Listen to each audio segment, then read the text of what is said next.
Sir मैं भी कुछ कहना चाहता था। दरअसल मैं अगर मुझे वही वैसे वाली डिबेट करनी हो तो मेरे लिए बहुत आसान होगा कि एक मौलाना जी को बैठा लूं, डॉक्टर राम की जगह, आपकी जगह जो है मैं किसी हिंदू धर्म के उसको बुला लूं और वो बहस करवा दूं। लेकिन मेरी कोशिश होती है कि इन चीज़ों से मैं ऊपर अपने शो को रखूं। थोड़ा सा हटकर मैं समस्या पैदा करने के लिए नहीं बैठता हूं सर। यहाँ पे मैं उन समस्याओं का हल खोजने की कोशिश करता हूं, आप जैसे बुद्धिजीवियों से मैं वो समझना चाहता हूं। सर ये बहुत हल्कापन हो जाएगा कि हम हिंदू मुसलमान, हिंदू क्रिश्चियन करें, वो मेरी कोशिश नहीं होती है सर। तो प्लीज थोड़ी सी ये मेरी आप दोनों से रिक्वेस्ट है, ऐसा ना करा करें। कई प्रांतों में मस्जिदों पर कार्रवाई, लगातार मस्जिदों को तोड़ रहा है चीन। उइगर के बाद अब हुई मुसलमानों पर अत्याचार की खबर है। ह्यूमन राइट्स वॉच की रिपोर्ट में खुलासा हुआ है, मस्जिदों की वास्तुकला खत्म कर रहे अधिकारी, धर्म पर नियंत्रण के लिए किया जा रहा दमन। डॉक्टर राम, किस प्रकार से इस अहम अपडेट को हम देखें? अभी तक तो बात होती थी उइगर मुसलमानों की, लेकिन अब ऐसा लगता है कि चीन ये मान चुका है कि चीन में मुसलमान नाम की धर्म के लिए कोई जगह नहीं है। कहा है और उइगरों के लिए तो जो उन्होंने प्रैक्टिकली एक तरह से इतना ज्यादा परेशान किया है कि अब कोई सोच नहीं सकता दुनिया में। वो उनको दाढ़ी मूछ नहीं रख सकते हैं वो, और नमाज नहीं पढ़ सकते हैं वो, ना केवल इतना रोजे नहीं रख सकते हैं, और तो उनका बायोमेट्रिक लिया गया है, फेशियल रिकग्निशन लिया गया है, और तो और जितने भी उइगर हैं उनका उन्होंने डीएनए का रिकॉर्ड भी डेटाबेस तैयार कर लिया है। ये चीन सिर्फ इसलिए कर रहा है कि आज दुनिया में जो आतंकवाद पनप रहा है उसमें अगर आप 90% से भी ज्यादा देखेंगे तो मुस्लिम देशों से ही पनप रहा है। जितने भी आज की तारीख में, जैसे आपने उनका बताया था अभी आयरलैंड का, उसमें जो कुछ भी गड़बड़ हो रही है उसमें ज्यादातर कौन है? वही है जो यहाँ से पाकिस्तान से गए ईरान से होते हुए लाल सागर में नाव में बैठकर अवैध रूप से चले आ रहे हैं।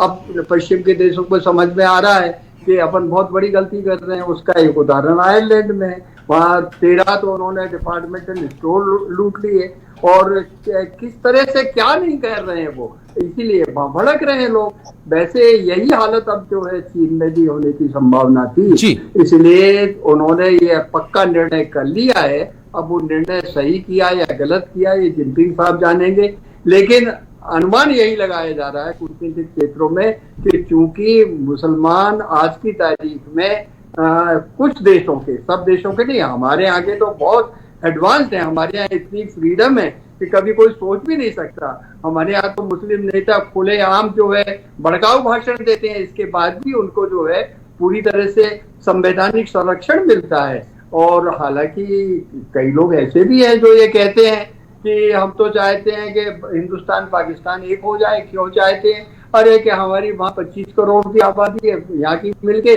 मेजॉरिटी में हो जाएगी तो गजवा हिंद के लिए हमको परेशानी नहीं पड़ेगी।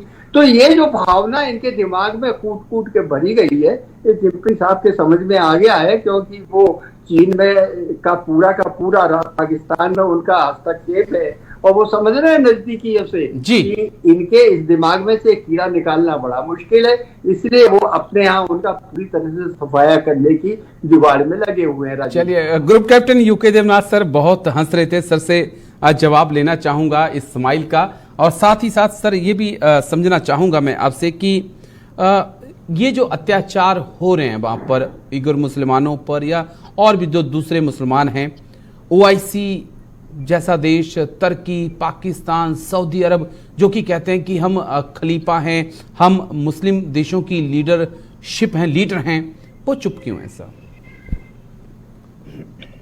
जी हाँ राजेश, मैं डॉक्टर राम श्रीवास्तव के इस बयान का समर्थन करता हूं। ये सोच तो है, अगर जब भारत आजाद हुआ तो पाकिस्तान अलग हो गया, बांग्लादेश अलग हो गया। मैं सिर्फ सोच रहा हूँ, राम श्रीवास्तव जी भी सही बता रहे हैं कि आज अगर बांग्लादेश भारत का हिस्सा होता या पाकिस्तान अगर भारत का हिस्सा होता जी, तो शायद भारत का आधा भाग जो होता वो दूसरे धर्म का होता। बहुत मुश्किल हो जाती हमें।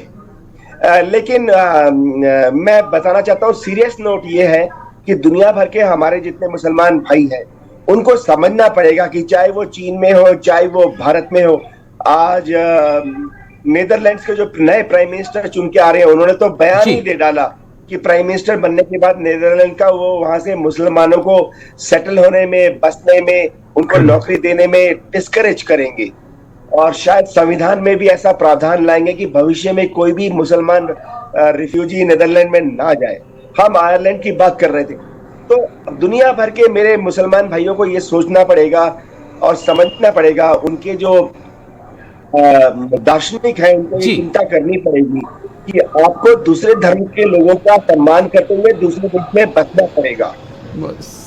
सर, मैं भी कुछ कहना चाहता था। दरअसल मैं अगर मुझे वही वैसे वाली डिबेट करनी हो तो मेरे लिए बहुत आसान होगा कि एक मौलाना जी को बैठा लूं, डॉक्टर राम की जगह, आपकी जगह जो है मैं किसी हिंदू धर्म के उसको बुला लूं और वो बहस करवा दूं। लेकिन मेरी कोशिश होती है कि इन चीज़ों से मैं ऊपर अपने शो को रखूं, थोड़ा सा हटकर। मैं समस्या पैदा करने के लिए नहीं बैठता हूं सर। यहाँ पे मैं उन समस्याओं का हल खोजने की कोशिश करता हूं आप जैसे बुद्धिजीवियों से। मैं वो समझना चाहता हूं सर। ये बहुत हल्कापन हो जाएगा कि हम हिंदू मुसलमान, हिंदू क्रिश्चियन करें, वो मेरी कोशिश नहीं होती है सर। तो प्लीज थोड़ी सी ये मेरी आप दोनों से रिक्वेस्ट है, ऐसा ना करा करें।